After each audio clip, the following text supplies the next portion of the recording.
Hi, my name is Lynn Newkirk, and I'm a volunteer with Medicare, which is the Massachusetts campaign for single-payer health care. Medicare has been working to achieve a Medicare for all / single-payer health care system since 1995. I'm a retired CPA, and I've spent over 30 years working with small and medium-sized businesses. During that time, I often heard my clients' frustration with trying to provide health insurance for their employees with both the rising cost and the administrative headaches.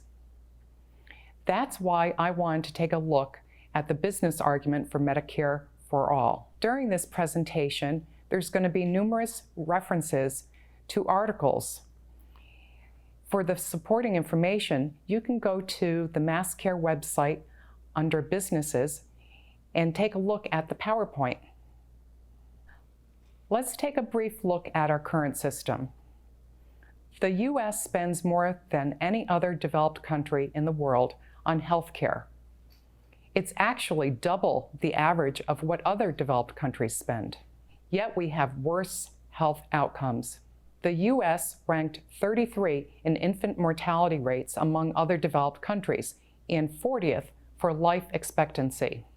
What we pay for health care in the U.S. has been skyrocketing as a percentage of our GDP, from 5% in 1960 to 18.3% in 2021.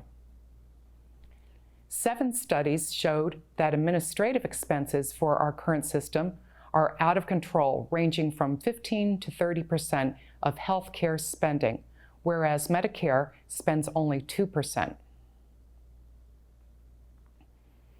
If COVID taught us nothing else, it showed us that our healthcare system is broken. During the pandemic, 300,000 deaths could have been prevented with universal health care, and $105.6 billion could have been saved. Annually, nearly 45,000 people die because of the lack of health care coverage. Over 500,000 families file bankruptcy each year due to medical debt. It is the #1 cause of bankruptcy in the U.S., representing 62% of all filings, and 56% of Americans have medical debt. This is the reality that we are dealing with in our current healthcare system. Let's take a look at our towns and municipalities. When they are faced with rising costs of health insurance, they are forced to cut costs in other areas such as schools and the town infrastructure. Towns are obligated to cover these fixed costs for current and retired employees, and this is putting a tremendous strain on town budgets. Executive summaries by the towns are acknowledging these challenges. A recent analysis of the data for the town of Fall River showed that the town could save in the neighborhood of $50 million with Medicare for all. In my town of Weymouth, we would be looking at a savings of approximately $22 million. What do the studies say? The studies are saying that Medicare for all saves money. There was a summary of 22 studies, all agree there would be significant savings. The Congressional Budget Office did its own analysis and concluded that Medicare for all would reduce healthcare costs. The Perry Group at UMass Amherst performed an economic analysis which showed that there would be a savings of $5.1 trillion over 10 years with Medicare for all. Large businesses are struggling with health insurance costs. A survey was done of 2,000 top executives at companies with over 500 employees. This survey showed that 90% believed that the cost of providing health benefits to employees will become unsustainable in the next 5 to 10 years. And 85% believe the government will have to intervene to provide coverage and contain costs. Small businesses are also struggling. Owners of small businesses are burdened with the administrative aspect of choosing health insurance for the company, understanding the rules around coverage, and arriving at a fair cost-sharing arrangement. Smaller businesses are faced with rising costs of premiums, but unable to negotiate favorable rates that larger companies can and are put at a competitive disadvantage. And businesses, large and small, are put at a disadvantage when competing with overseas companies who don't have to deal with these additional costs. We have a comment from a small business owner. In the world of software engineering, health insurance costs remain a driving force. It hampers innovations and economic progress when engineers are hesitant to launch new businesses out of fear of losing coverage. Startups struggle to compete with larger companies, and steep costs hamper hiring, expansion, investment, and the pace of innovation. This comment was from Brian Healy, who's the CTO of Area Software located in Boston.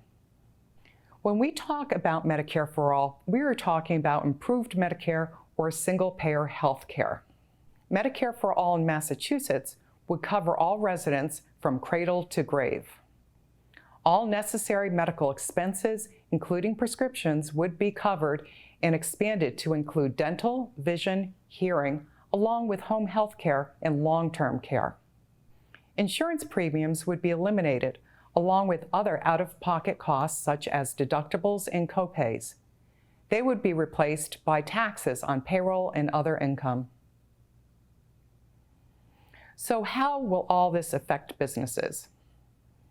Employers would pay 7.5% or 8% if they have more than 100 employees on payroll in excess of $20,000. Employees would pay 2.5% on their wages in excess of $20,000. And self-employed individuals would pay a 10% tax exempting the first $20,000. Other individual income in excess of $20,000 would be taxed at 10%. However, income from Social Security, SSI, SSDI, unemployment, and retirement plans would be exempt from the tax. An economic analysis of Medicare for All in Massachusetts was done by Professor Gerald Friedman from UMass Amherst in 2021 and was updated to project figures through 2025. In his analysis, he shows that there would be an additional cost for covering uninsured and underinsured individuals of $25.3 billion. Savings that would result from Medicare for All bill would amount to $46.1 billion. Those savings would primarily come from reduced administrative costs, negotiated prescription prices, along with elite hospital and doctor price adjustments. This would result in a projected cost for healthcare of $89.4 billion. We currently have existing funding of $66.3 billion through Medicare and Medicaid. The remaining $30.6 billion would come from the healthcare taxes. As you can see, Professor Friedman's projection shows funding of $96.9 billion and costs of $89.4 billion, leaving us a comfortable surplus of $7.5 billion. So what will all this look like to a business?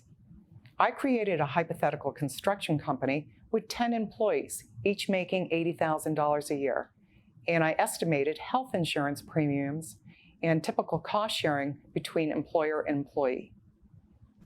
The Acme Construction Company is showing that the current health insurance cost for the employer is $134,400 and the employees is $33,600 for a total cost of $168,000. The projected health care costs under Medicare for All would be $58,500 for the employer and $15,000 for employees for a total cost of $73,500. A summary of the savings under Medicare for All for the employer would be $75,900 and the employees would save $18,600 for a total savings of $94,500. You can see that these savings are more than 10% of the total payroll. When I checked with a South Shore business owner to see how reasonable some of the figures I used were, he said, "Yes, your cost for insurance is pretty close to what we pay. Our insurance is terrible. The OK insurance is $2,500 to $3,000 per month for a family. We can't afford it. Hopefully you can do something with it. It's killing us." Turns out the employer actually pays 100% of the employee's insurance, which I told him I thought was very generous. He said no, he just pays them less. Now, these savings are for a small company, so you might wonder what it would look like for a larger company. I did run another analysis for a larger company with 112 employees, with an average salary of $100,000 each, and 2 owners, each making $2 million a year. The savings came in at over $600,000 a year. These analyses showed that there are significant savings for both small and large companies with Medicare for All. We welcome you to go to the MassCare website and use our calculator on the business page to show how much your company could save. Medicare for All in Massachusetts. The bills that were filed in 2023 are Senate Bill S-744 and House Bill H-1239, an act establishing Medicare for All in Massachusetts. If you are interested in learning more, please go to fixithealthcare.com. This group has done some wonderful films showing what is not working in our current system and what it could look like under Medicare for All. Thank you so much for listening to this presentation. You can show your support by going to either the business page on MassCare's website or contact us directly at info@masscare.org. And if you have any additional questions, you can always contact me, Lynn Newkirk, at lynbnewkirk@gmail.com.